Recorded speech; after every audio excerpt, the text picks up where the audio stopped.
ഇന്ന് നമ്മൾ തയ്യാറാക്കുന്നത് നല്ല രുചിയുള്ള ഹെൽത്തി ആയിട്ടുള്ള നല്ലൊരു ബ്രേക്ക്ഫാസ്റ്റാണ് കേട്ടോ. ഇതിനായിട്ട് ഒരു പാനിലേക്ക് 1 കപ്പ് ഓട്സാണ് ഇട്ട് കൊടുക്കുന്നത്. ഇനിതാ നമുക്ക് ഈ ഓട്സൊക്കെ നല്ലപോലെ ഒന്ന് റോസ്റ്റ് ചെയ്തിട്ടെടുക്കാം. ഈ സമയം ലോ ഫ്ലെയിമിൽ വെക്കാനായിട്ട് മറന്നു പോവല്ലേ. 1-2 മിനിറ്റ് തന്നെ മതിയാകും കേട്ടോ. ഈ ഒരു പാകമായാൽ മതി. ഇനി നമുക്ക് ഫ്ലെയിം ഓഫ് ചെയ്യാം. എന്നിട്ടിത് വേറൊരു പാത്രത്തിലേക്ക് മാറ്റാം. ഇനി നമ്മൾ ഇതേ പാനിലേക്ക് ഇട്ട് കൊടുക്കുന്നത് 1/2 കപ്പ് ചെറുപയറുപരിപ്പാണ് കേട്ടോ. ഇതും നമുക്കിനി നല്ലപോലെ ഒന്ന് റോസ്റ്റ് ചെയ്തിട്ടെടുക്കാം. ഒരുപാട് സമയമൊന്നും വേണ്ട, 1-2 മിനിറ്റ് തന്നെ മതിയേ. ഈ ഒരു പാകാകണ സമയത്ത് നമുക്ക് ഫ്ലെയിം ഓഫ് ചെയ്യാം. എന്നിട്ട് ഇതും നമുക്ക് വേറൊരു പാത്രത്തിലേക്ക് മാറ്റാം. ഇനി നമ്മുടെ ഈ ചെറുപയറുപരിപ്പൊക്കെ നന്നായിട്ടൊന്ന് കഴുകിയെടുത്ത ശേഷം 15 മിനിറ്റ് നേരം വെള്ളത്തിലൊന്ന് കുതിരാനായിട്ട് മാറ്റി വയ്ക്കാം. നമ്മുടെ ചെറുപയറുപരിപ്പൊക്കെ പെട്ടെന്ന് വെന്ത് കിട്ടാനായിട്ടാണ് കേട്ടോ നമ്മളിതിങ്ങനെ വെള്ളത്തിൽ കുതിർത്തിയിട്ടെടുക്കണത്. ഇത് നല്ലപോലെ ഒന്ന് കുതിർന്ന് കഴിഞ്ഞാൽ നമുക്കിതൊരു കുക്കറിലേക്ക് ഇട്ട് കൊടുക്കാം. കൂടെ തന്നെ 1.5 കപ്പ് വെള്ളം കൂടെ ഒഴിച്ചു കൊടുക്കാം. ഇനി ഇതിന് നല്ലൊരു കളറ് കിട്ടാനായിട്ട് 1/4 ടീസ്പൂൺ മഞ്ഞൾപ്പൊടിയും ആവശ്യത്തിനുള്ള ഉപ്പും കൂടെ ചേർത്തിട്ട് നല്ലപോലെ ഒന്ന് ഇളക്കി കൊടുക്കാം. ഇനി നമ്മുടെ കുക്കറൊന്ന് മൂടി വെച്ചിട്ട് മീഡിയം ഫ്ലെയിമിൽ 4 വിസിൽ. അപ്പോഴേക്കും തന്നെ നമ്മുടെ ചെറുപയറുപരിപ്പൊക്കെ നമുക്ക് നല്ലപോലെ വെന്ത് കിട്ടിയിട്ടുണ്ടാവും. ഇനി നമുക്ക് ഫ്ലെയിം ഓഫ് ചെയ്യാം. എന്നിട്ട് ഇതിൻ്റെ പ്രഷറൊക്കെ ഒന്ന് പോകാനായിട്ട് മാറ്റി വയ്ക്കാം.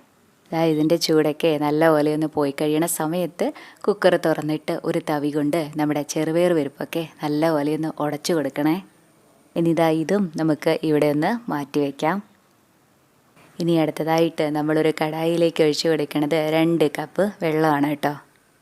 നമ്മുടെ ഈ വെള്ളമൊക്കെ നല്ലപോലെ ഒന്ന് തിളച്ച് വരുന്ന സമയത്ത് നമ്മൾ നേരത്തെ റോസ്റ്റ് ചെയ്ത് മാറ്റി വെച്ചിട്ടുണ്ടായിരുന്ന ഓട്സില്ലേ, അതാണ് കേട്ടോ ഇതിലേക്ക് ഇട്ട് കൊടുക്കുന്നത്.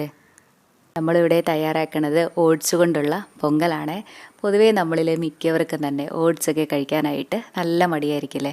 പക്ഷേ നമ്മൾ ഇതുപോലെ പൊങ്കലൊക്കെ തയ്യാറാക്കുകയാണെങ്കിൽ കഴിക്കാനായിട്ട് നല്ല ടേസ്റ്റ് തന്നെ ഉണ്ടാവും. അതുപോലെ ഹെൽത്തിയുമാണല്ലോ. ഈ സമയം ഇതിലേക്ക് ആവശ്യത്തിനുള്ള ഉപ്പും കൂടെ ചേർത്തിട്ട് നല്ലപോലെ ഒന്ന് യോജിപ്പിച്ച് കൊടുക്കാം. ഇനിതാ നമ്മൾ ഇതിലേക്ക് ഒഴിച്ചു കൊടുക്കുന്നത് നമ്മൾ നേരത്തെ വേവിച്ച് മാറ്റി വെച്ചിട്ടുണ്ടായിരുന്ന നമ്മുടെ ചെറുപയറുപരിപ്പില്ലേ, അതാണേ. ഇത് ഓട്സ് അല്ലേ, പെട്ടെന്ന് തന്നെ നമുക്ക് വെന്ത് കിട്ടുമേ. ആകെ നമുക്ക് ആ ചെറുപയറുപരിപ്പ് വേവിച്ചെടുക്കുന്ന സമയം മാത്രമേ വേണ്ടുള്ളൂ നമ്മുടെ ഈ ഒരു ഓട്സ് പൊങ്കൽ തയ്യാറാക്കാനായിട്ട്. ഈ ഒരു ഓട്സിലേക്ക് ചെറുപയറുപരിപ്പൊക്കെ ചേർത്തിട്ട് തയ്യാറാക്കണം കൊണ്ട് തന്നെ കഴിക്കാനായിട്ടൊന്നും കൂടെ നല്ല ടേസ്റ്റ് തന്നെ ഉണ്ടാവും. അതുപോലെ ഒന്നും കൂടെ ഹെൽത്തിയുമാണല്ലോ. ഈ ഒരു പാകമായാൽ മതിയെ. ഇനി ഇതിൻ്റെ ചൂടൊക്കെ പോയി കഴിയുമ്പോൾ ഇതൊന്നും കൂടെ തിക്കായിട്ട് വരും കേട്ടോ. ഇനി നമുക്ക് ഇതിലേക്കുള്ള കടുകൊക്കെ ഒന്ന് പൊട്ടിച്ച് ചേർക്കാം. അതിനായിട്ടൊരു പാത്രത്തിൽ 2 വലിയ സ്പൂൺ നെയ്യാണ് കേട്ടോ ഒഴിച്ചു കൊടുത്തിട്ടുള്ളത്. നെയ്യുടെ അളവൊക്കെ കുറച്ച് കൂടിയാലും നല്ലത് തന്നെയാണ്. ഇതിനെ വെച്ചും കുറവായിട്ട് ചേർത്ത് കൊടുക്കരുതേ.